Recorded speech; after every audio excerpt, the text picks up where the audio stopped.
Good morning, everyone. It's May 23rd, 2019. I'm Eric. I'm here at the Free Thought Project. Over a dozen children come forward exposing network of pedophile cops abusing them for years. This comes from Matt Argus.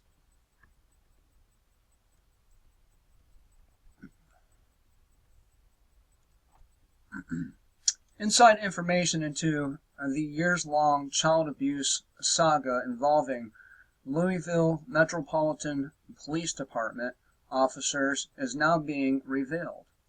The city commissioned former U.S. Attorney Kerry Harvey to investigate the LMPD Explorers program for children to determine if sexual misconduct, abuse, and even rape were widespread with police officers involved in the program. Hardly an isolated incident. In total, a series of 7 lawsuits names more than 8 current or former LMPD officers. In a disturbing description to Fox News this week, one of the victims went into graphic detail on how he was abused and raped by people he looked up to.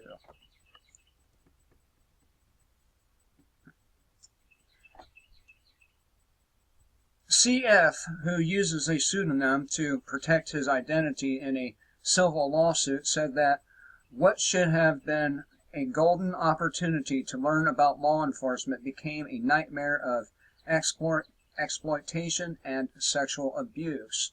2 former LMPD officers have already been convicted of serious crimes, as the Free Thought Project reported, and the city, with good reason, wanted to know more about how police handled the complaints from parents and reports children were being groomed, positioned, and even raped.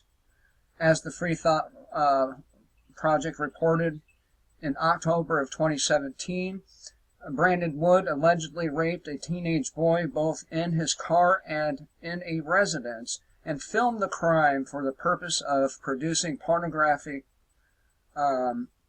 material. Betts and Woods were police officer mentors in the Youth Explorer program for kids who want to one day become law enforcement officers. It was inside the mentorship program that they were accused of finding their victims. As Fox News reports, Wood pled guilty to a federal attempted incitement charges and is scheduled to be sentenced May 28th. Betts pled guilty to federal incitement and a child pornography charges, and will be sentenced May 23rd, although that date could be delayed. Betts struck a plea deal which was going to allow him to only serve 10 to 15 years, but U.S. District Judge David Hill said this sentence was too lenient and issued a continuance for sentencing to get Betts to serve more time. None of these charges would have happened had the victims not sought out lawsuits, as the department had no interest in pursuing their own, allowing this abuse to go on for years. The original accusations were followed by lawsuits, with one lawyer reportedly representing 5 victims abused by officers inside the Explorers program. Now that number has jumped to 15 victims. And there remains people out there who will tell you with a straight face that these motherfuckers are heroes.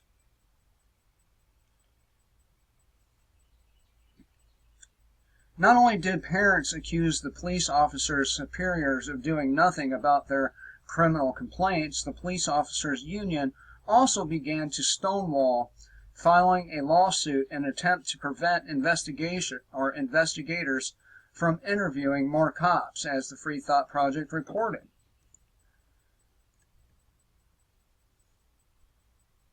Just as the investigation into alleged sex scandals involving teenage explorers and Louisville police officers was progressing, the police union stepped in and filed a lawsuit to prevent at least 3 other officers from testifying in the case. The River City Fraternal Order of Police filed a lawsuit mid-August to prevent the officers from incriminating themselves in the involuntary interviews with a private attorney hired at the request of the mayor's office. Officers Matthew Johansson and Joseph Keeling and Paul Paris were protected from being forced to give a deposition to the lawyer as a result of the lawsuit filed by their union. Harvey was paid $140,000 to compile the report and release his findings, which took a year to complete. His team concluded that there were indeed mistakes made in handling the criminal complaints, but denied any cover-up within the department. It is important to note that several sections in his report have been redacted, and the public does not have access to what was written because those sections have been completely blacked out to readers, according to WDRB's coverage of the reports released. The investigation concluded there were numerous ways the police mishandled the investigation into criminal activity on the part of the officers involved.